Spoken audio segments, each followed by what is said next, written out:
Welcome back, everybody, to the Proving Grounds circuit. We just finished watching GVU take a convincing Game 1 win over Radiance. But of course, we are not the only games going on across this tournament. We had a game on Unified, channel number 1, in which no team had a very convincing win, and a pentakill for Scooped over their opponents in Winston King of Amateurs. And of course, we do have a recap video from Smacks on the matchup between Maryville and Pandy Pandas. What's up, guys? We just watched the Maryville University versus Pandy Pandas game, and Maryville kind of speed ran them, honestly. It was a 20-minute victory. APA had about a 90 CS difference in that game. 80-90 was really big. Niles was also getting lots of solo kills top lane, and their bottom lane, Azog and Shady played Caitlyn and Lux. Really just stomped all of that lane. Odd Orange on his signature Lee Sin looked really solid as well. It was just a really easy game for Maryville. They did a great job. Looking forward to the next match. Yay. And speaking of the next matches, of course, we will be featuring two of the winning teams. We got Wildcard Gaming and Ginger Turmeric. Ginger Turmeric came from beating Trance's Tyrants in their matchup, and Wildcard took down No Ace. So RMC, let's talk a little bit about these two teams coming in with the 1-0 score line here today. We've seen Wildcard, of course, before in the PGCQ circuit. Number one, they have a couple of small changes, but the roster over for Ginger Turmeric is a new squad with a lot of different looks. Yeah, you say that we've seen Wildcard before. Well, we've seen the organization a lot. I mean, they are 2021 three-peat champions and all that stuff. But this new roster we did see in PGCQ1 as well. Very familiar names to come through. Now, there are some changes with them as well. They did pick up a new support here, Blossoms, previously of Dare Gaming, now joining the Wildcard roster. Now, I heard inklings that they might be using Solaria as a substitute tonight for Minui. We'll get confirmation of that when we get later into the game here. But Ginger Turmeric, DJ, we had said new teams in the top 16 that we perhaps are less familiar with, and Ginger Turmeric is one of them. There are some players that we might recognize. Dual King, back from PGCQ1, Dinka Never Homeless again, has joined this team. Mid lane, DNA, previously of Dignitas Mirage in 2021. And their jungler as well, City Widdy, did also play last year, I believe, in Proving Grounds as well. Yeah, so some maybe older faces, right? It's people that we've seen around, but we did not see in PGCQ1. So a lot on the line again for them, right? Rejoining this competitive scene, this competitive circuit, trying to prove that they still have what it takes to take on some of these massive brand names, these massive org names, and get themselves into that critical top 16 so they can continue to improve in the group stages and in Champions Queue. And we talk about these veteran names that they're going up against, and we all know them, right, from Wildcard, the old Zeus Gaming boys as well, in Alorm and Griffin. So it is quite a daunting task for this squad to go up against. But let's take a look at where you think they can try to look to get advantage over this Wildcard squad, RMC. Yeah, that's a bit of a tough ask here, because Wildcard Gaming, I would say that their strength is that they don't really have a weakness. It's kind of hard to attack them for the most part here. Alorm is an absolute rock in the top lane, and we've seen teams break themselves trying to crack that rock before. Strompist, we've said it many, many times, Scouting Grounds, best team fighting player at Scouting Grounds 2021. Great at scaling up as well. So I feel like if there is a place to attack, it'd be maybe Strompist in the early game, but even that is dicey at best, as we've seen Strompist get really, really good at the early game during the off season as well. Maybe the bot side, because the bot side is new for Wildcard Gaming here. Whether it be Minui or Solaria here, yes, Minui played in PGCQ1, but before that is rather new to the amateur scene. Blossoms likewise new to this particular team, this particular roster as well. So if there is anywhere to expect to see an opportunity for Ginger Turmeric, it would be in the bot lane. Bottom lane, of course, always important in the meta at the moment, RMC. So we'll see if this Ginger Turmeric bottom lane can find an advantage and whether they will, right? We know, as you mentioned, that Strompus and Wildcard, they like to pick some of these comfort champions and scaling options and really kind of pick teams apart with how organized they are. Once they hit their item breakpoints, right, they're just going to tear you apart because they know how strong they're. They know how to play these fights out. And we mentioned DNA can kind of play some of these match and control mages, but he also has played in the past a lot of more early game champions that could disrupt some of these plans that Wildcard has. So if they can find some of these early game advantages, maybe they can try to just blitz Wildcard, because if you try to match Wildcard in the late game, it feels to me like a losing proposition, Arms here. This is what they train for. This is what they are so used to doing. It's not the only thing they can do, but it is that kind of priority number one strategy. Yeah, certainly a risky proposition for Ginger Turmeric here. So we'll have to see, if they do decide to do that. And City Witty as well in the jungle likes very high damage style jungle picks. So that usually plays well into an early game composition where, picks like assassin picks like Zed, Talon, or even the older Kha'Zix, Rengar style picks. City Witty plays all of those. And you can go work alongside DNA, especially on champions like Syndra and Nico, which he's been known for in the 2021 Proving Grounds circuit. But DJ, we've got to mention as well existence for Ginger Turmerics, and I mentioned them because I don't know anything about them. And to me, this is a really rough test. You're going up against Alorim of all players here, and if you do well against Alorim or even go even, that's a massive win for a player, especially if you're newer to the amateur scene here. Yeah, and of course, we know Alorim has some of those very lane-dominant champions in his back pocket. Play the Aatrox. We all know about the Urgot as well. So is a very, very big first challenge to go up against a player with the history, with the talent that Alorim does have. And it will need to be a strong point of the map for this Ginger Turmeric side to try to disrupt Wild. Because if you let them just bully over in lane, right, doesn't matter if this is top lane. It feels like it's an island, but Alorim is one of those players that knows how to transition it to the rest of the map, that knows how to extend his lead. So we will need to see Existence be a rock for this squad. Make sure that he's not falling too far behind. And of course, as we mentioned, maybe allow Yvonne and Duo King in the bottom lane to try to find advantages against this newer look, younger part of the Wildcard roster. Mm-hmm. And you know what? It'll come down to draft as well, DJ. We got to see some interesting, exciting things last game. The early game kind of went a little bit wonky, and I'm curious to see how this one plays out, because if the early game is going to go wonky, I feel like odds are it's on Ginger Turmeric side, because we've already lauded the stability here of Wildcard Gaming. So, but the bot side, okay, it's going to be Minue and Blossoms here. They're a newer duo, so as much as we laud the stability for Wildcard, we're talking mostly about the top side. Bot side is still potentially somewhere that weird action could happen. Yeah, and again, younger players, of course, we did see them in PGC Q1. We saw Blossoms do extremely well on his last roster. So a lot of excitement as well, along with the newness, the freshness of these two players really trying to step up and continue to deliver with their veterans on the top side who, we mentioned it with Raheem, we mentioned it with Coulter, right? Having veterans like this on your team can be such a boon for younger players to understand how to play out, right? How to play your lane, how to go into team fights and just learn and develop so much. So that is part of the exciting things of Wildcard has going for them. We are, of course, into the draft waiting for that first ban, and we've got a bit of an error. There we go, RMC. I've never been known for my subtlety, nor have I ever been known for my timing. And there you go. You can see why. Fair enough. I was wondering for a second when I saw the ban switch over to Ginger Turmeric. I was like, did Wildcard not ban? Are they seriously going to do this? Maybe I was like, okay, that's a lot of confidence coming through. But yeah, it is a bug here. Teams aren't messing around. OQs do matter because, again, just by qualifying into the main event here, top 16, you punch a ticket into the champions queue as well. So every little bit matters. No one's messing around. No one's really willing to take those risks here. Now, they are setting up another draft, and hopefully that gets underway soon. Yeah, hopefully it doesn't. This one does not bug. Of course, not the biggest issue ever. So we are just right back into it. There we go. Okay. Yep. Draft pool does bug on us sometimes, but hey, it's pretty easy to set up a new one. So we're right back in, and now we can see some of these picks come through. And again, RMC, I'm just sitting here hoping for some love on Valentine's Day. All I've got is my little bear back here on my desk. Cubby would be proud. A little light up bear. It has a little heart on it too. So somebody give me Ari. Please give me Ari. That's all I want is a charm thrown out. Just throw some hearts around Summoner's Rift. Hey man, I haven't seen DNA at all. Maybe he's picked it up. I don't think Ari is really a Strumpus style champion though, so I feel like it would have to come out from the side of Ginger Turmeric here. And now AD carries galore here. Even a Tristana ban to come out here from the side of Wildcard. And Tristana has not been meta in a hot minute here, so it makes me wonder what kind of intel they got here on Ivano.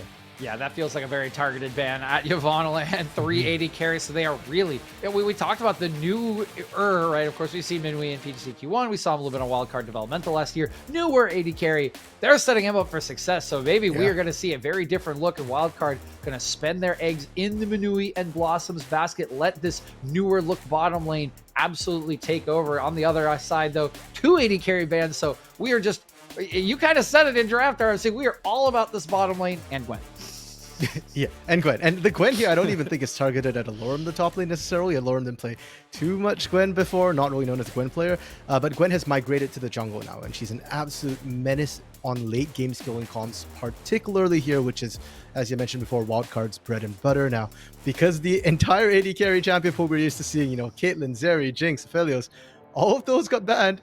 We're kind of looking at like sort of the B tier of AD carries here. So Varus being picked up by Wildcard. Wow. We're going back to Varus Kalista. Let's go, RMC. I never thought it was possible to see Kalista in this kind of meta where range is so important. But if you want to bully a bottom lane, this is the way to do it. Of course, we'll require a support to help with that, but Thresh is available, a very classic one. Nautilus is available. All things that can lock up Varus and lock up. This is, one of Minui's favorite champions, of course, is this Varus. So he'll be familiar with it, but that does not mean it will be easy to navigate a Kalista lane. And hey, we talked about DNA Syndra. There it is. Early on in the draft, they are saying, we're not messing around. We are going to absolutely pick you apart in these early stages. Yeah, and pick is the key word here, DJ. I love that you mentioned it because you see the Kalista, you see the Syndra, you already have a pretty good idea of what Ginger Turmeric are looking to do here, and that is run the early game. Syndra is a great setup for any sort of ganking jungler here. Her mid-game spike is incredibly strong. Kalista, early game champion as well. So Ginger Turmeric already putting themselves on a bit of a timer. We have to see what sort of jungler, what sort of supports. Any engaged support would work, so they don't really have to pick it early here. Leona, Nautilus, like you mentioned, the Thresh, Braum as well would work with that Kalista if they so wish. And instead, I'd like to see them pick up a heavy ganking jungler early on to go with this early game comp that they've already started locking themselves into a little bit. They have that early game. Speaking of some early game or mid game or any game, we got Old Reliable. Gonna pulling the horn again. Okay. I'll do it every time. RMC Old Reliable is back for Wildcard. Just love the pig. Xin Zhao so effective at every point of the game, and of course a Strongest Rise. You talk about scaling and team fighting. Well, it will be there. He will have a little trouble likely in the lane as opposed against the Syndra as opposed to later stages. But we talked about it in the game last game with Crimson. He will dominate the side lane if he gets there. And RMC, you asked for some more early game, and we're getting some more early game as City gonna head on over to the Jarvan. Yes, we are here, DJ, and I'm just laughing over here because when I see that Rise locking for Strumpist and DNA Syndra here, I'm transported back to spring 2021 where these guys were battling out. These were the picks they were known for. Strumpist, famous as a Rise one trick for a while there, had to work really hard to break that particular label here. And now we're in 2022 and he goes back to the Rise, not saying he can't play anything else. So I think it's a great pickup for what they're kind of already looking at here. And we know how good he is at it. He's comfortable in these matchups. Now, both these teams, their mids are locked in, which is rare to see in the first ban phase or first pick phase, pardon me. So they're looking for supports and top laners. And we're seeing the support pool pinched out real heavily right now. Leona still on the board here, something that they do have to be careful of paired with the Kalista. Yeah, and of course, not surprised to see Ginger Turmeric banning away this Thresh. When you pick a Jarvan, the one thing that you hate is mobility and repositioning. Thresh, just a very easy ban away. Does remove the Kalista Thresh lane, but there are other options, and you can see some of those have been taken away. No Nautilus, no Rakan. 4 support bans thrown in this phase. That does leave the Leona up. Does leave the Morgana. This would be an interesting pairing with the Kalista. I don't think I've seen a lot of this kind of pairing. It does offer the Black Shield, but not really the sort of guaranteed CC that Kalista usually relies upon to dance around an early skirmish. Yeah, so Morgana Kalista was a thing initially, not this last phase of Kalista, but earlier when she first came out. And basically what it does is it allows you to get easy Soul Shackle access. It really starts to come online when the stopwatch comes through for the Morgana. In lane, you're kind of relying on the bindings as well. And as you mentioned, of course, the Black Shield to negate a lot of that. So you Black Shield your Kalista so that she can get those spears stacking with as little interruption as possible. And that seems to be what they've gone with here. I kind of like it as a blind support pick when you're not exactly sure what you're running into because the Black Shield is so helpful. I like the answer though with Lulu, right? I remember about a year and a half ago, I just remember watching a Core JJ video saying, anytime I see Morgana, I lock in Karma so that I can poke it, right? Every single time he does it. Karma's gone, but Lulu is about the next best thing you can get in terms of enchanters to poke out the lane, to poke out the shield, and to enable your Varus as well with the boost to auto attack. So love the pickup from Blossoms. Okay. And, I mean, you can't ask for anything more, right? Comfort in the solo lanes. It is that famous Alorum Urgot. What will the counter be, though, for Existence? This is a big question we had, RMC. How is he going to respond to this? Right now, trying to decide between these picks here, I will say the GP pick is probably the one I like least out of the options there. Not to say it's bad. I mean, it gives you that late game scaling, but when your team is indexed this heavily into the early mid game here, okay, that works. Yeah, I'm okay with the Scion. It's a nice tanky front line, and up to this point, I was hoping for a Leona support. If you don't take that, then having a bit more meat somewhere else certainly is helpful. And into the Urgot as well here. Scion's perfectly fine into the Urgot. You don't have to win your lane, right? And I like the idea because you're playing to Alorum. If your win con is beating Alorum, you've got a lot of problems to deal with. So yeah, that's Scion. Yeah, your handshake. You're fine. You'll be useful later. Yeah, beating Alorum in lane is a pretty far bridge to cross. It's not to say it can't be, but you know, it usually is one of the longer bridges you could choose to hop across. So the Scion will be locked in. I do agree with the RMC. I think this pairs well with the rest of the comp because, as we know, tank's usually strongest kind of in that mid game before items and armor pen come online, and that should just pair nicely with everything we see on the right side of our screen, which again is just screaming, we are going to beat you in 15 minutes. Or we are not going to beat you.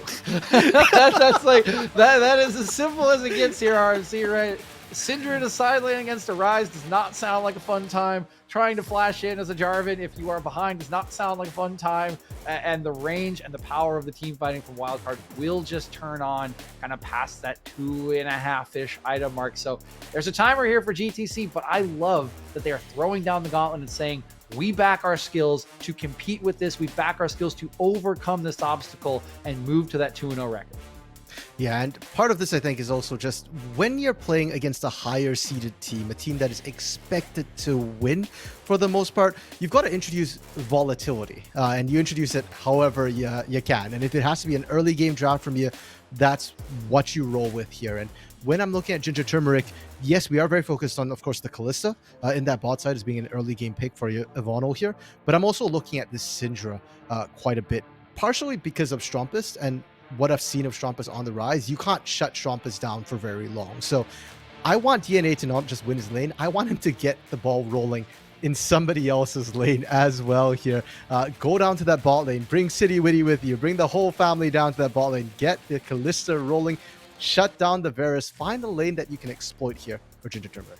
Okay, and you've talked about the lane to explore. Right? Do you think what you mentioned in the bottom lane might be where they can look? They've drafted this early game comp. Is that where you think they still need to look after this draft has gone in? And how much do they kind of need to smash it? It's less about how much you're smashing it and more just about accelerating the game pace as hard as you can, as quick as you can. And the problem with the various lanes right now is I don't think you can break top. I have never seen a Lauren broken. I'm sure it's happened. I have just yet to see it on stream. And I don't think today will be the first day we see that. Strumpus in the mid lane with the Ryze. I just don't think you're going to burn it fast enough before Ryze starts hitting that power spike, or not really a power spike, but the point where he can start wave clearing all the waves you're shoving it incredibly quickly. So that leaves the bot lane where you've got the Varus, you've got the Lulu, and Varus did go through some nerfs. His lethality is not as strong as it used to be. His wave clear isn't as strong as it used to be here. So there is a lane that you can look to try and blitz on that turret. It is going to be the bot side here for the side of Ginger Turmeric. And for Wildcard, by necessity, I mean, we've already highlighted the fact that we don't think Alarm's going to break. We know Strumpus will scale. So then the big question mark for them and their focus then has also to be the bot side, whether or not Minui and Blossoms can survive. And this is a new bot lane. They've not played together on the same competitive roster before. So I think they played together in solo queue, but not competitive. So whether or not they'll have that synergy to survive is going to be a big question mark. And we're in season 12. You aren't going to get too much help with TPs to punish from behind, maybe to prevent dives, but that's about it. So for that reason, I want to see Wildcard Griffin path down to cover this bot lane a little bit in the beginning here. As the game goes on, I'm sure they'll come into their own, but the early game is going to be real dicey. Yeah, and you know, I mean, with a Jarvan, right, you can make plays as early as level 2. You do not have to sit and wait around. Usually those level 2 Jarvan ganks are reserved for mid lane. Of course, it's a little easier to take your camps and get to that lane, but it's not out of the realm of possibility for City on this pick. He could be there level 2, at level 3, so the pathing and decision-making, as you mentioned, will be so important for Griffin, one of these veteran experienced hands to help out to big brother, right? You're like, get that pouch out, big brother, that bottom lane, right? We know they're both very talented, but like you said, we don't know how many scrims they have together. We don't know how long this team has really gotten to play together, whether in Champions Queue, solo queue, whatnot. So let's see that kangaroo pouch come on. Let's big brother this, help that lane get to the point they need to get, because again, there's just going to be a point in this game where Wildcard hits their item spikes, and like I said, kind of coming into it, right? They're going to hit their item spikes and it'll be like, yes, this is it. We are comfortable. we cannot lose the fight now. Well, I want to go as far as say we can't lose the fight, but certainly that what's your percentage? Okay, let's say we get to like 27 minutes. Strompist is like 4 and 2, and he has 2.5 items. What's the percentage we're losing a fight here? Even if Strumpus was just 0-0-0 at that point, I would still probably give them slightly better than 50% odds at the 25-minute mark. And those odds are only going to grow as the game goes on as well. But I would like to highlight City Witty on this J4, because we mentioned before, City Witty likes assassins. He likes damage. And because you've got a Scion on your team here, part of me actually wants to see City Witty go like full damage J4 fairly early on in the game, and you just kind of gank under turret, you pop people. Yes, Ryze will become super tanky later on in the game, but early on as well, Ryze is poppable, is diveable, and you do have that Syndra with the unleashed power here. There's a lot of burst potential. We're talking a lot about bot side, but you don't always need to hold that burst for the bot lane here. You can just kind of go into the mid lane as well and, use it there. Bot side, just bring the Scatter of the Weak plus a J4. That will be enough for a dive. I want to see it too, right? I don't think there's any reason to build tank Jarvan. Like, well, why does it matter, right? Like, at a certain point, it's just not going to matter. So I want to see a damaged Jarvan too. Here's a question for you, RMC. I kind of wish Hawk was over here since he's a jungler. If you play damaged Jarvan, are you obligated to scream Demacia every time you use the Cataclysm? Like, tank Jarvan, you shouldn't be allowed to because you're playing tank Jarvan. But if you're damaged Jarvan, do you have to do it every time you jump in? Yes, I'm going to go with a yes here, DJ. I am not a jungler, but I'm going to say yes. And next time we play with Hawk, we're going to put him J4, tell him to go damage, tell him to scream Demacia. I will call him to my bottom lane, and I will tell him you better be screaming Demacia as loud as you can in comms. We've heard some of these players are pretty loud in comms, right? We actually heard that Colthrow was from our last series of GVU. Maybe City's got the same thing going on, right? We'll find out, and we'll see how many Demacias we can get down in this game, because we are gonna need those Cataclysms, RMC, to get these lanes ahead, to get this going. So before we hop in the game, I got to do it to you. Who's winning this game? At least you got a pretty clear thing here, right? It's either early game or late game. So who's taking it? I'm scared after the last time when I called for a Radiance win and GVU just smashed, because I like the late game, and that's why I called for Radiance, and I'm gonna call for a late game again with Wildcard here. And you know what? If Ginger Turmeric are to win, they've got to smash the early game, like utterly smash it the way Grandview did last game.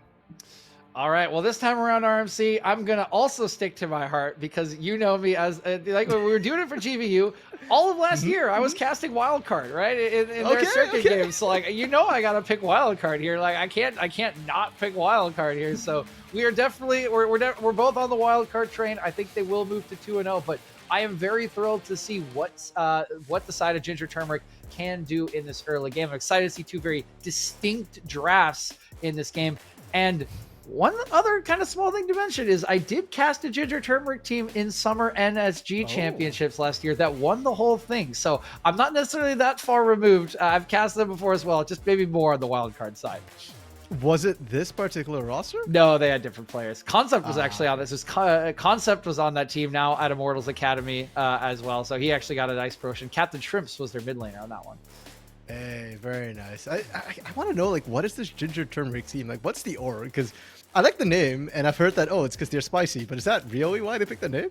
I have no idea. All I know is I like ginger and turmeric as spices. So when I first saw them, I was a big fan, because I'm like, yeah, I would put that on I would spice my meal with that. Those are great spices.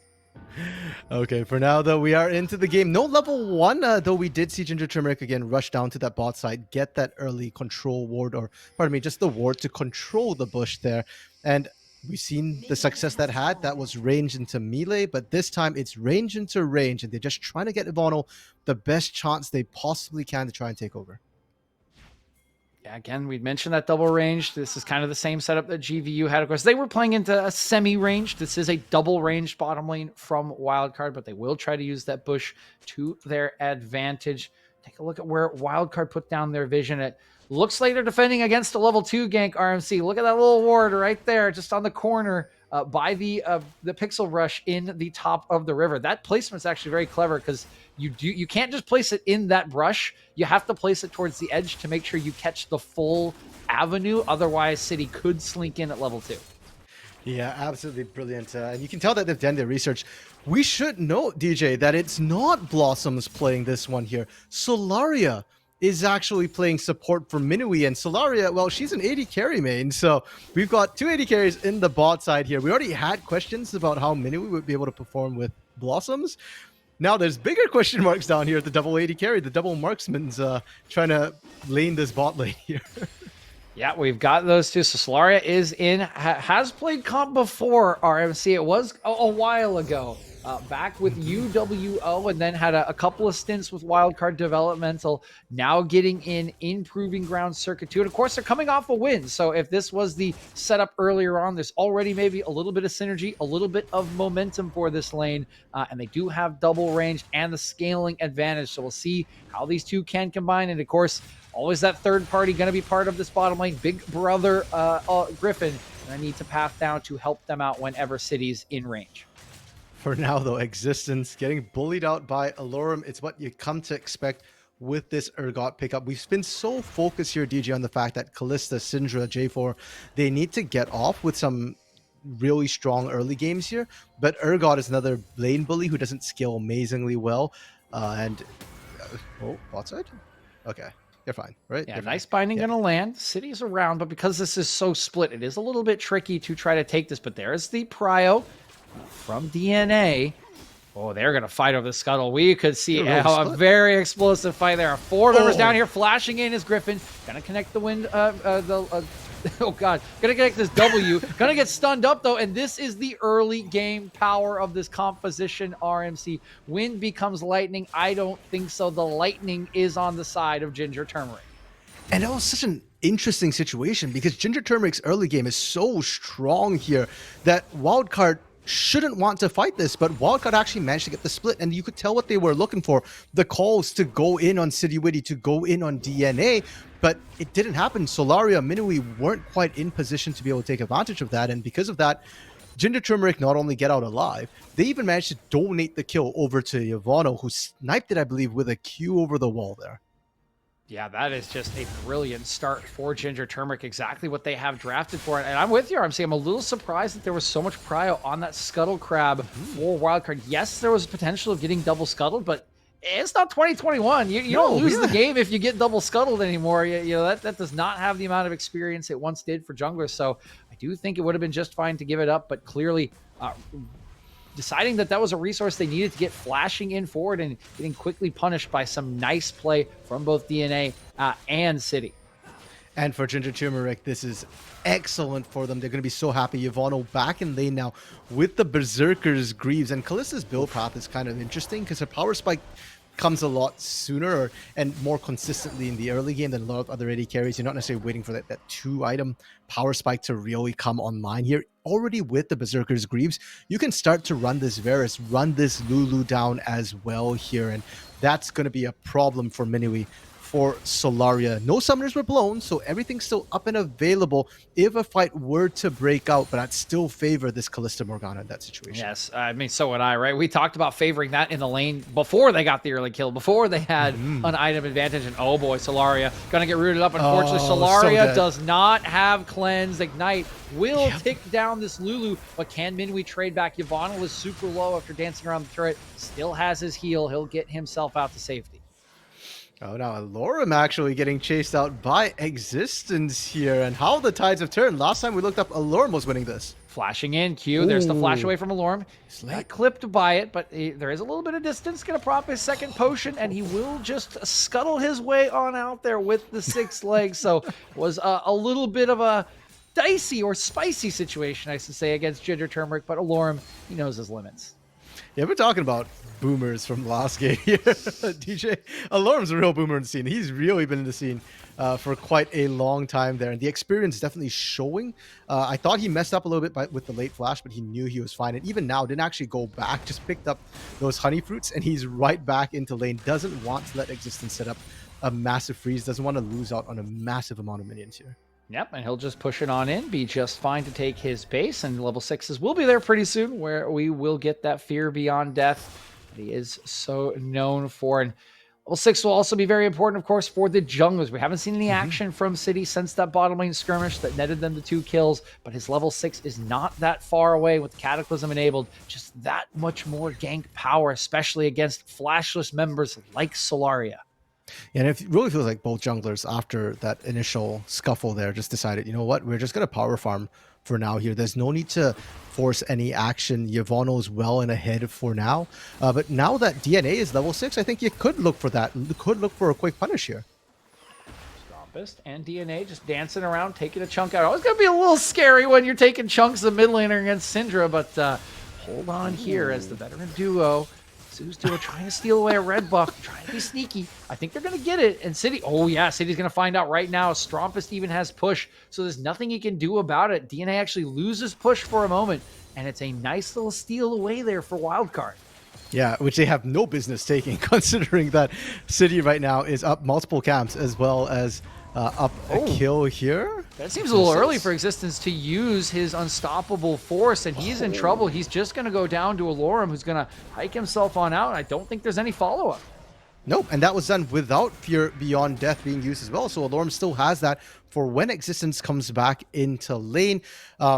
Yes, it's a little early to use that, but if you didn't use it at that point in time here, DJ, when would you? You'd be dead either way. City was not going to get there fast enough to save you.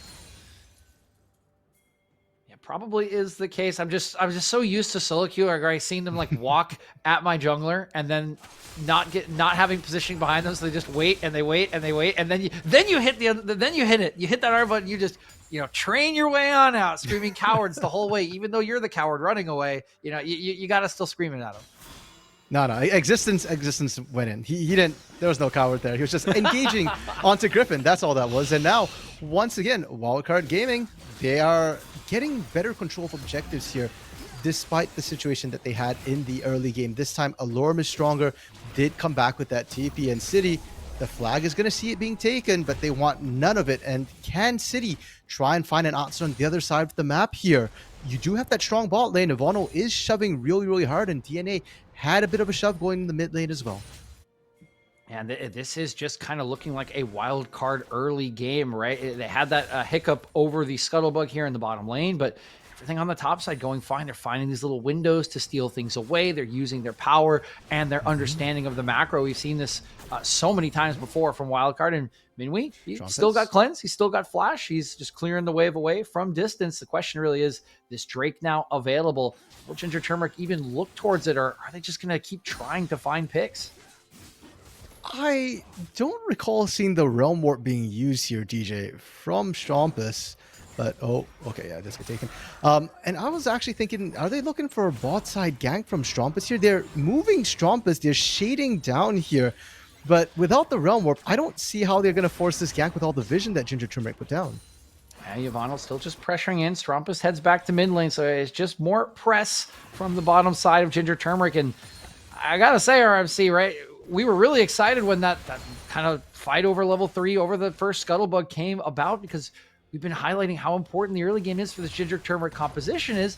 It looked like they were going to accelerate away. But since that point, we've had absolutely nothing. In fact, just only one kill in the top side for Wildcard. The gold lead is still there for Ginger Turmeric, and now we finally get a little bit of action as DNA looks like he's in trouble, but he will just fend Strompus off with the threat of the Scout of the Week. Yeah, as long as the Scatter of the Week is up, it's so difficult for Xin Zhao and Rise to try and force something here. Oh. Okay, ulti goes down, and Minwee and Solaria are, to put it lightly, are nonplussed by that engage. Yeah, there was an attempt from Ginger Turmeric there, an attempt at what? I'm not quite sure. Just to land some poke, I guess, and we still haven't seen that first dragon being taken here by City Witty with all the prowess they have. Alright, They're here now he comes. looking mid. Here he Got comes. Cataclysm. Scout of the week gonna miss. Strompus does have flash. We can get out of the Oh. Cataclysm, and the fancy feat from Strompus with the help of the phase rush. Not even gonna drop the Cataclysm, knowing that he could just flash out of it. Beautiful stuff from the Wildcard mid laner. Oh, not even just flash out of it, DJ. The Cerisi just turns and kills DNA, City Witty. Speaking of killing DNA and the likes of Ginger Turmeric, City's in trouble. Oh boy. Oh, Oh, no! We didn't see anything. It's just a kill. It's just a kill for Griffin. That's it. Nicely played. I'm so shocked, DJ. That was painful to see happen. On the big screen, no less. Now, what happened? Wildcard did just drop Herald. They're just going to get a quick charge off into the mid lane here. They're punishing. They are just getting Strompus, that much more gold here. They're trying to get this accelerated. But because they don't get the first turret here, Ginger Turmeric are likely to find it. They've been pressuring in relentlessly in this broadside here. While we've not seen kills, we are seeing a CS discrepancy grow in favor of this Kalista the longer it goes on. Yeah, looking very good for Yvonne. Not so good for Existence, who takes a big chunk right to start. He'll get knocked away. That PTA that he is so fond of, Alorum, in that top side, doing a ton of work. And now City out of this bottom lane, but you can see Solaria and Minwi, they're still playing safe. They've got vision. They're just happy to farm these up, go behind in terms of CS. It's totally fine. Yes, they're going to lose their turret. I think Wildcard have accepted that at a certain point, but again, keep highlighting it, how strong the late game is. Now Strompus again, they're looking for the same play. They will knock him up this time, and the flash away not going to be good enough from Strompus. This time, the flag and drag will connect, and their eyes will fall. And it's critical to note, DJ, the difference between that first and second gank we saw into the mid lane there. The first time, Strompus dodged everything. And that was why, even if you Cataclysm, there's a risk that Strompus just turns in DNA. But this time, they landed the poke first, the damage first, and then they went in securing themselves a kill. Before that, DNA already had a bit of a CS lead, has been shoving this lane constantly and just pressuring in as well. So it's nice for Ginger Turmeric, but it feels like a little bit lacking. It feels like they need a little bit more here. Speaking of more, Griffin is going in so aggressively here, but he's actually taking a ton of turnaround damage, has to pop the Crescent Guard, and meanwhile in bottom lane, not going to be enough is Solarius' ultimate wild growth. Does nothing when you have 1,000 spears in your back. It's a double kill and the first turret, and this is much more like it for Ginger Turmeric. Yeah, that could be the little bit they need, but look back into the mid lane here. Griffin's here for round 2. And that is not a lot of mana on DNA. Nice sidestep onto Strompus. Ooh. He might actually outrun this. It's a great scout of the week, and City's not going to follow it up, but DNA will stay alive. And DNA is about to hit his power spike too. Once he goes back and picks up his mythic here, Griffin's actually not. He's fine. Existence is no damage. Yeah. Conquer. I mean, Conquer. Conquer's got smite. Like, I don't think Existence could kill him. I think it'd be pretty hard for Griffin to kill Existence too. So they're just kind of gonna look at each other. Existence is gonna take a bunch of chunks, and he's that big tanky Scion. Got the farmer outfit and everything. He's tough. He's just gonna walk on out to mid lane and help the clear once again. Okay, DJ, let's take quick stock of what we've seen. A lot of skirmishing, a lot of scrapping here, but not a lot of strategic takes. Bot side, Ginger Turmeric did take Dragon and then found the dive into the bot lane and then netted a turret. That is massive. That's what's giving them the 3k gold lead along with the CS advantage. And more importantly, that's what's letting Ivano now rotate to a different lane and start pressuring Alorum. And for Wildcard here, that's not exactly good news. They want it to stall, but this is not a favorable position for them to stall. Alorum can get dove quite easily here, and they're rotating Solari up to help. 4 members are up here. We take a look where Minwi is. He's just camping it in the mid lane, clearing that away while Existence works on that longer lane in the bottom side. And Ginger Turmeric holding this 3k gold lead. That is the kind of position we wanted to see them in at 15 minutes. But again, it still is a precarious lead, knowing how much this can turn around for Wildcard as the game progresses. So for now, this is totally fine. This is a good rotation. This should be a turret eventually, and gold lead will continue to grow in Solaria. A bit risky there, I feel like, but knowing that Minwi was in the back pocket, we'll step up and just delay that turret take a bit longer, RMC. DJ, not only did they So yes, they delay the turret take, but the problem is they don't stop it. And if anything, now Minway and Solaria can't actually hold that turret anymore because it's too low on health. And I'm not sure why they just all backed out there and gave the free turret to Ivano. And more importantly, the Herald that we just saw taken as well by City. For Wildcard, the goal is to stall. So the more you can slow the game down, the better. But Ginger Turmeric, with those 2 takes, just got a chance to speed up the game again. Now you can look to try and crack that mid lane turret. And the gold lead here, we're looking at a 4K gold lead for Ginger Turmeric. We've not seen Ivano quite pull off a big team fight yet, but the risk is there now. Existence in a little bit of trouble, but that's what we like to see, right? Hit that unstoppable force early on. Hey. Scream cowards as you run to safety. And in this case, I think it's pretty warranted because your team is taking a turret on another part of the map, and that is the entire outer line that will now fall in exchange for the bottom lane turret for Wildcard. It might get more than that here as they get another charge off, and once again, Minway and Solaria, Yeah. you're expecting them to do the impossible. They can't possibly hold this against 3, much less 4 members, and so Ginger Turmeric, they get to speed up the game, they get to grow the lead, and now they are hunting for Griffin and Lorem here. Griffin and Lorem should be able to walk on out. There is not a flash on DNA, so it would have to be a max range Scatter the Weak, and they'll just get slowed down by the Q, walk on out. Even spotted a little bit by Solaria as Wildcard continues to try to slow the bleeding a little bit. It is a 4K gold lead at this point, 17 minutes in. Fortunately for Wildcard, Dragon's Soul still quite a ways away. There's a Drake coming up in a minute that still could be sacked, but it will be another 10 before that Dragon Soul win condition can be there. So much more likely we see skirmishing around the Baron that will come in 2.5 minutes or so. Okay, DJ, we focused a lot on the bot laners so far, and rightfully so, because of what has happened. But we need to start looking at the other lanes a little bit as well. Strumpus now, with the Everfrost completed, we've seen him do a lot so far, and as I speak about Strumpus here... Yeah, Strumpus going to be in a little bit of a trouble here. Going to get knocked up by the ultimate, and there's nowhere to go. He's flashing away, but you can't get away from a Callista. Yvonne will clean up Strumpus with ease and will continue to grow the lead in gold and the XP that we just saw for Ginger Turmeric. Both their solo laners at the top of the charts. Of course, the bottom lane a little bit ahead as well, and things continue to look good for this new side here in Proving Grounds. Yeah, and now they're just going to set up for this second dragon. Oh, going again is Griffin. This time he's going to get the wild growth as well. I don't think there's a way out for DNA, but he will trade back. Look at that burst damage onto Solaria. That is part of the price of being an enchanter support. Griffin trying to continue, but City will dodge away from the wind becomes lightning, and it will just be pressure on this mid lane turret in a 1-for-1. TP even going to come in to protect it. Okay, the unstoppable onslaught is there and available as well. Ivano's trying to join the rest of the group. They know Dragon's being taken, but it's already gone.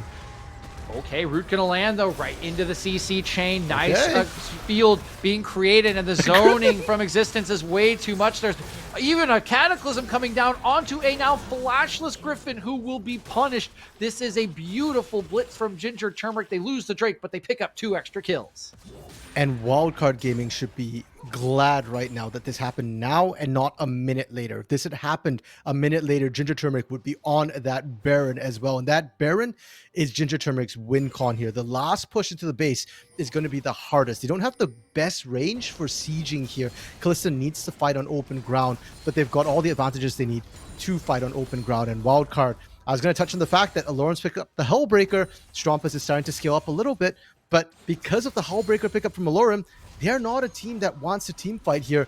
They want to split push, and they're not going to have that option soon enough. Yeah, I mean, split pushing is going to be so hard, RMC. I mean, you kind of get like a very simple check on how easy split pushing is by just looking at turret count, right? Like, it's 4-1. Like, the map does not belong to you at this point. It very much belongs to Ginger Turmeric. Look at where the split push has to start from Alorum. He's going to have to scuttle his way all the way on the little crab legs up the top lane, and then take the turret, and then still try to get back even when any objective spawns. So it is doable, but it's so tricky to go to these side lanes when you are already being impressed upon on the map by this turret count. So Ginger Turmeric, we were worried about a little bit of the pacing in that early stage after the first 2 kills, but they have really turned on the Jets and are sitting in a very pretty position. 5K gold up at 20.5 minutes. And now any mistake Wildcard make could be the one that gives them the Baron and the door to a victory. Oh, City Witty might have overstepped a little bit here. Wildcard is looking to try and deter them from the Baron, and Ginger Turmeric don't have TP on Existence here. Existence can charge up from the bot side, but it will take time a little bit here. And more importantly, I don't think Existence can quite handle the split push from either Alorum or Strompist right now here. You've got the armor to deal with Alorum, but Alorum does have Hullbreaker. Now there's going to be a little top laner fight over the red Okay, buff. Alorum wow. will win that one.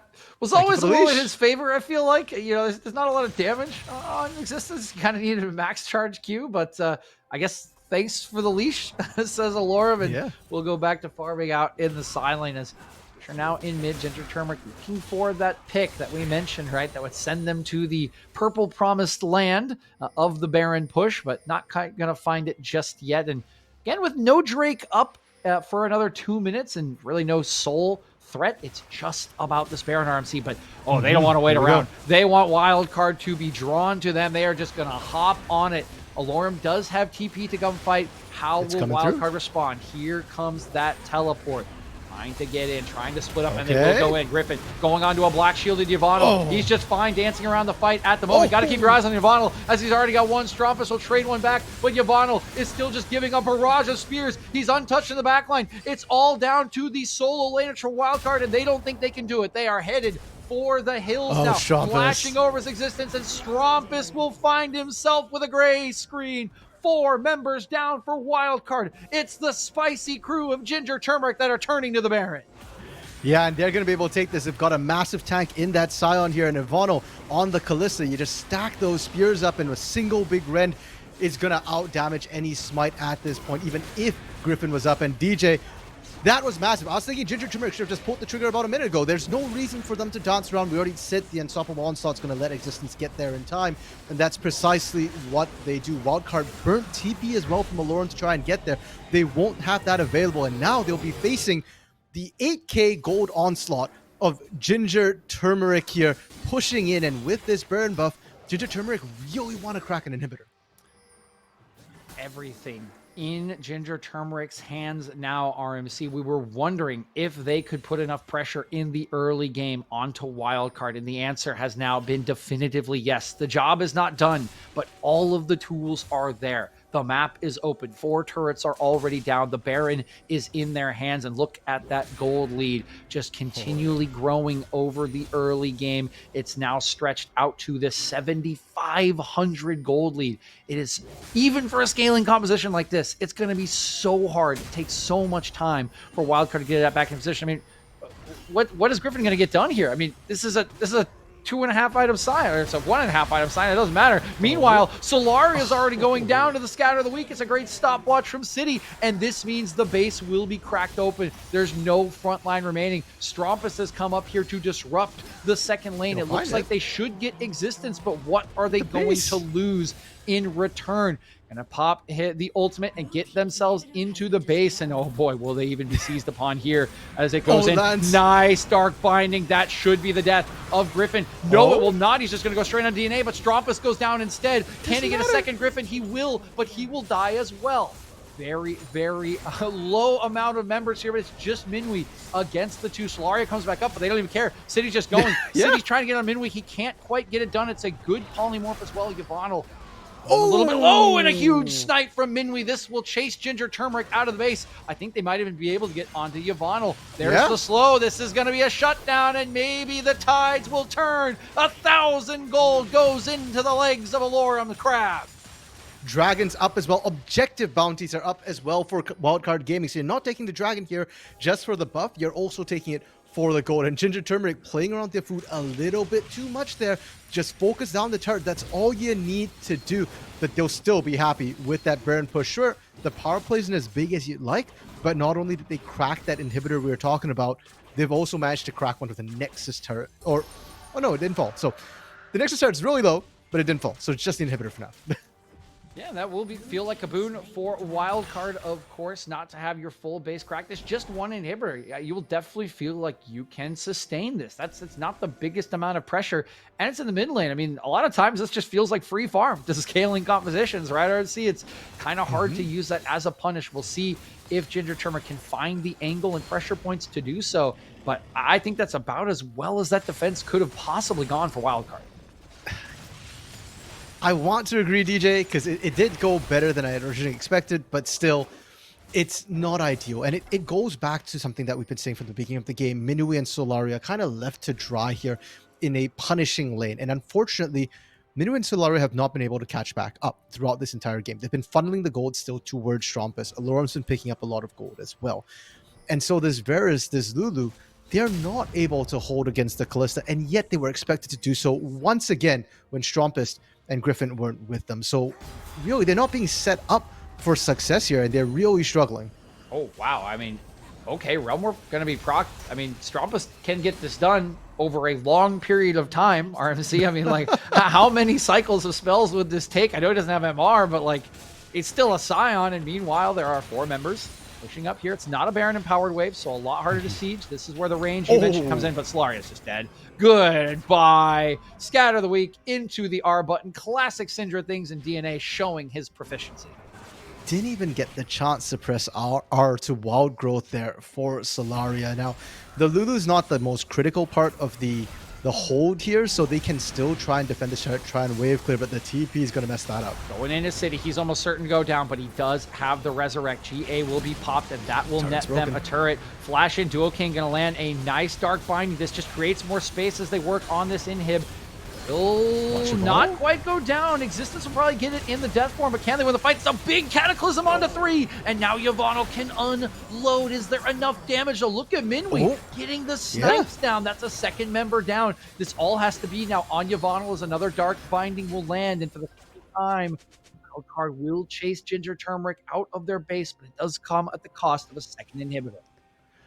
Wildcard Gaming is winning the kill war in a lot of these fights. They're coming out with more kills, but they are losing their base in exchange, and it's not worth it. You said that all this incoming minions, DJ, that's farm for Wildcard Gaming. Okay, if it's 1 lane, sure. But 2 lanes, that becomes a problem. Not to mention once the objectives are back up. Baron's up in a minute here. With those supers pushing in, sure, they can farm the supers, but it's going to make it very difficult for them to actually leave the base and contest for that Baron. We saw what the first Baron did. There's only 1 inhibitor left. If Ginger Turmeric get Baron, that's going to be double minions spawning in as they take all 3 inhibs if they don't just flat out rush and end the game. A lot of work to be done for Wildcard to come back to get this scaling online. I mean, RMC, I know we said, right, like 2.5 item spike. We were kind of joking about it at the end of the draft. I mean, Strom is on 3, but it does not feel like they are in any kind of position to be winning this game. There is still so much to do. And I mean, look at Yvonne. 4 items here on this Kalista. A GA is in, so he can be fearless in the front line with protection on the Black Shield. And because he is fearless, because they have this power, this Baron's going to spawn and they want to just be on it. They're going to get spotted out by this Farsight ward, but do they even care, RMC? They're not going to start it just yet. They're still going to hope for this trap. Hope that this is enough bait to get Wildcard to come to them. And they're just going to flash in. Huge stun. Solaria does not go down. Will that be enough? Trying to create a front line with the Crescent Guard is Griffin. There's a huge snipe, and City goes down. Minwi is starting to land some damage, but Yvonne still untouched. Still dancing around. Good flash away from Duo King on the Fear Beyond Death, and now a stun onto Alorum. This is scary. Can they run him down? No, not quite. Solaria hanging on with an ounce of HP. 4 members each, both junglers down. And because the smites are down, RMC, guess what triumphs here? It's the Rend. Once again, even if Griffin was up here, they might still attempt this anyways. And for Wildcard here, you're going in. You're not trying to necessarily stop the Baron. If you can, great. But what you're really looking for is trying to pick up some kills at the back end of it. They might be low, and we've seen Minui look for these snipes before. Oh, they can't do anything, RMC. Very smart from Ginger Turmeric. They just group up. They walk towards the top lane where their tier 1 turret is still standing 30 minutes into the game. And they will walk out 4 strong, holding on to the second Baron buff. And now Ginger Turmeric, City Witty's back up. Dragon is up here. If you want to take it, it will only take you a couple of seconds detour. Mid inhib has respawned here, but it is open. There is no turret defending it. I just want to see Ginger Turmeric group up for that bot side. If anything, you send Existence mid to try and take that exposed inhibitor, and you just crack all of them. At that point, you just walk in with super minions. Wildcard, they've done a great job. Their fighting is still clean. Even in that last fight, it was pretty good considering how far behind they are. but against Baroned up super minions with even maybe potentially a hull breaker from existence, I don't know if I take those odds. It is rough. It is going to be tough. Wildcard will need to summon all of their experience, all of their team fighting prowess to make this work. You can see they are trying to trap DNA. Here comes the Realm Warp. He is completely surrounded by 5 members. He will scream cowards, but he will run right into Strompist. He will certainly go down. It's the fear beyond death that chunks him out. Death form will also go down. The zombie not going to get too much done, but guess what? The whole team went up to the top side. That means the third inhib is now open with the mid inhib up. It's not triple inhib, and there's the flash from Aloran. They immediately get DNA. Here's the team fighting for Wildcard. It looks like they've turned this. Yvonne is dancing around. Can Yvonne carry this fight in a 2v5? Yvonne gets slowed, and Ginger Turmeric is going to get shut down. How many kills can Yvonne even get? It's only 1-4 strong still for Wildcard. Have we hit it, DJ? We've been waiting 30 minutes. Have Wildcard finally scaled to the point where they can start actually turning the game? I don't know, because even after that fight, Wildcard are just pushing out the waves. There's nothing for them to take. Baron coming up in 1 minute, Ginger Turmeric will be there. Dragon is still down, and because of the supers pushing in, Wildcard are just barely shoving out. I want to start seeing Vision around that around the map. Play it defensively here, because you know when Ginger Turmeric spawns, they're just going to be pushing in once again here. If you can catch them out like you did there, burst existence out, force a 5v4, that's your way to keep on winning. All right, RMC. Gold goes from 9,000 lead for Ginger Turmeric to a 5,000 lead for Ginger Turmeric. The Baron power play in the upper right corner of your screen. Negative 1775 right now. That is rough. That is very rough. And now, like you mentioned, will we start to see the corner turn? We are still in for a very long rest of this game, because now at 2 dragons apiece, with both of these teams still, you know, a 5K lead at this point feels almost like it is now balanced considering the scaling of Wildcard. So trying to predict who will win these fights is going to be really hard. And the open base means that there still are backdoor opportunities anytime there is a skirmish, fight for Elder, etc. for Ginger Turmeric. So this could be an absolutely chaotic finish to this game, as both teams have very clear ways to win it. Wildcard are trying to defend this. If they lose this, it's double supers pushing in. They pull the trigger for Ginger. Okay, going into City. He's got the GA back up. Solaria with the ulti will not take anyone down, but it will chunk out Strompist and Solaria. Very low on the backside. Now dancing in is Yvonne. Going to get slowed again by Aloran, but has the front line to protect, and Wildcard has to disengage. They have to back away. Their top lane inhibitor, critically, RMC, is up. So that is not double supers just yet. It is just the 2 waves. Ginger Turmeric thinks that is enough. They are going to retreat. They have a Baron coming up in 2 minutes. They have a Drake coming up in 2 minutes. They will push this top lane as far as they can go, and then likely head back to base for those objectives. They don't have a choice, DJ. Ginger Turmeric did not actually decisively win that fight. You're seeing that the burst right now isn't enough to kill anybody. Yes, Strompus got forced out. Yes, Solaria got forced out. But this is inside Wildcard's base here. So they get to reset. And you saw how low Duo King was by the end of that particular fight. It's not safe for them to stick around. They've got to reset and then go in once again. But they can't afford to do that. We're late enough in the game that the cooldowns aren't that long. Only City Witty's Cataclysm is not available for Ginger Turmeric. And Ginger Turmeric, no, they got to keep forcing these fights. Oh boy, and the force them they have. Minwy's in trouble, gets the Wildcard. Look at how much HP he got back there, but it's not enough. Down goes the 80 carry. The Fear Beyond Death got blocked. Stopwatches are popped. Can Wildcard make the miraculous turn? Strompist is down. Aloram's the only damage remaining. It looks like Ginger Turmeric have done it, and winning is just in their DNA. Yvonne and DNA and Ginger Turmeric will wipe Wildcard off the face of Summoner's Rift. They will break the Nexus turrets, and they will get the first upset win of the PGCQ Circuit number 2. Well, DJ, that certainly surprised us a little bit. We both predicted a wild card win here, but we did say for Ginger Turmeric to win, it would have to be a smash, and they certainly did. So we highlighted these bot laners, both Minui and Ivano, and unfortunately, I said it before, I'll say it again, Wildcard did not send sufficient resources to protect this bot side. They were so invested in their top half of the map, saying that, okay, we'll scale up. Yeah, you will. But you saw what happened in the meantime. Ivano, a full item ahead of everybody else. And yes, things did get a little dicey near the end there, a little bit shaky. Ginger Turmeric was running out of time. But with the lead they had, they could afford to just keep smashing their heads in repeatedly over and over and over again. Each time, I take an inhibitor this time. I take an inhibitor next time. Eventually, we take your Nexus.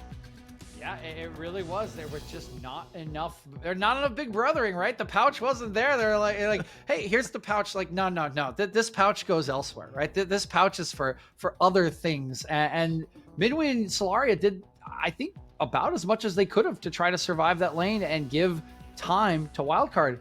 It just wasn't there. It just wasn't enough resource. It wasn't enough time. Yvonne and the rest of Ginger Turmeric did such a good job accelerating them ahead. We had fears that it wasn't going to be enough, right? It looked like they were just kind of waiting around, but I feel like they knew, right? They knew Yvonne was so far ahead they could rely on this carry, and carry and deliver he did. Not to mention some pretty spectacular scatter of the weeks from DNA, I would say, throughout that game for picks, but just a full blitz with this early game composition. And we mentioned a good way to take it to Wildcard who like to scale is to try to go early game. We got what we wanted in draft, and Ginger Turmeric gets what they want with a second win to move to 2-0. Now just one game away, RMC, from qualifying into the top 16. Oh, yeah. And for Wildcard here, they're one step further away from qualifying, but they still have plenty of games. And we do get to see the post-game chart. You could see where Wildcard was starting to, get back into the game a little bit here, but it all kind of fell apart. And as much as we're highlighting Strompas, I'm actually personally very surprised at Minui's damage that they still managed to do. Part of it, of course, being the percent health from the passive there. But yeah, Minui, I huge props to Minui, man, considering the situation that he was put in. No resources to continue being able to put out that damage on the Varus. Yeah, that was pretty solid. Solid effort, but solid is not enough in proving grounds. That is what happens, right, when it is just not quite there. Ginger Turmeric has the beating of Wildcard to move to 2-0. Wildcard, of course, 1-1. We'll have more chances tomorrow, but that will be it for us today, right? This is OQs. We get 2 today. We get 3 tomorrow. Yep. So that's all we have for you today. Of course, the results will be posted very shortly around the entire tournament, and we will have our matchups for tomorrow advertised by Unified. Before we do run out for the day, we do want to thank our sponsors here at Unified for bringing us all these incredible productions. So if we could throw that one up on the screen. Oh, we do not have the graphic. Unlucky there, but of course, if it was Tipalti and Skulls, I might be missing one more with Atlantic. So apologize if I have missed one, but we do, of course, want to thank our great sponsors here at Unified for giving us all of these incredible productions that we bring to you. But with that, from us here on the caster desk, we would like to thank you for tuning in to the first day of the Circuit 2. I would like to thank, of course, my partner, RMC, for joining me here today, our producer Tony for making everything happen behind the scenes, and all of the Unified staff for bringing us these incredible productions. It is such a big effort from everyone behind the scenes to bring these games to you. And for you out there, all the fans, we hope you have enjoyed the first day of PGCQ. We hope you have enjoyed the games, the casts, and we hope you all have a wonderful, wonderful night.